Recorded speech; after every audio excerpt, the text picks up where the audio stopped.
All right.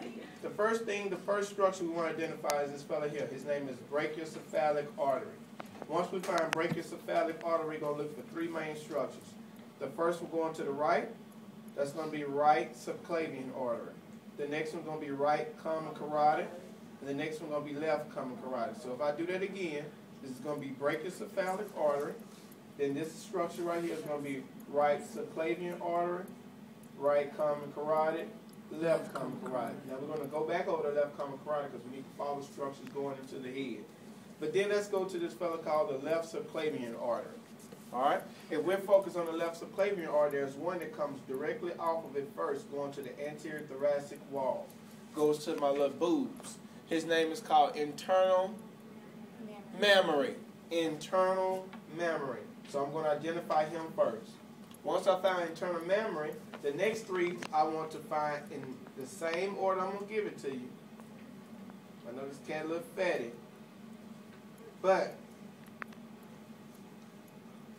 the first one is going to the vertebrae, so we're going to call it vertebral. After vertebral, let me do something that's going to help y'all out a little bit on this one. Y'all keep doing your thing.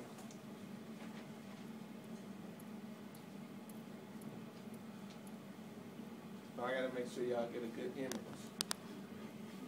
All right? So, if we look here, that looks better now. This is called internal mammary. After internal mammary, I'm going to find three structures. The first one going toward the vertebrae, his name is vertebra. After vertebra, I'm looking for a second one. His name is costocervical. Costocervical. If that's costocervical, Mr. Gilmore, what's this fellow right here? His name is thyrocervical, in that order. I'll do a little cleaning up, but let's see if I can help you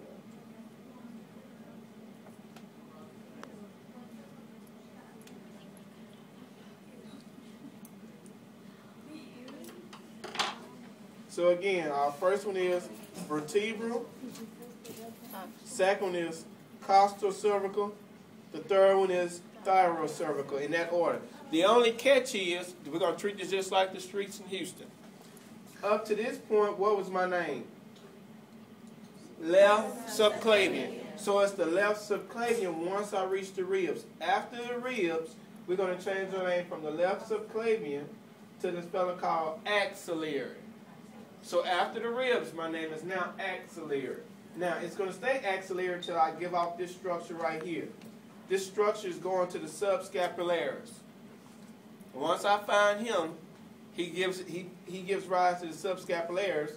Then, instead of it being axillary, his name is now going to be brachial, because I'm now in the arm. So what's the landmarks, Mr. Gilmore? The ribs.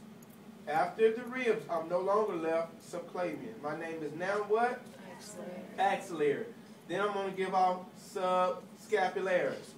Ah, y'all didn't tell me. After I give off subscapularis, now my name becomes what? Brachial. So brachial is in the arm, Mr. Gilmore. We got that. But then it goes through this cute little hole in the bone.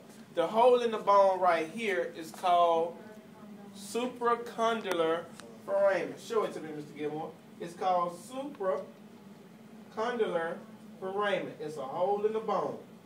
And that's what this goes through. All right? Now, that supracondylar foramen is there. Prove it to me. I want everybody to watch this.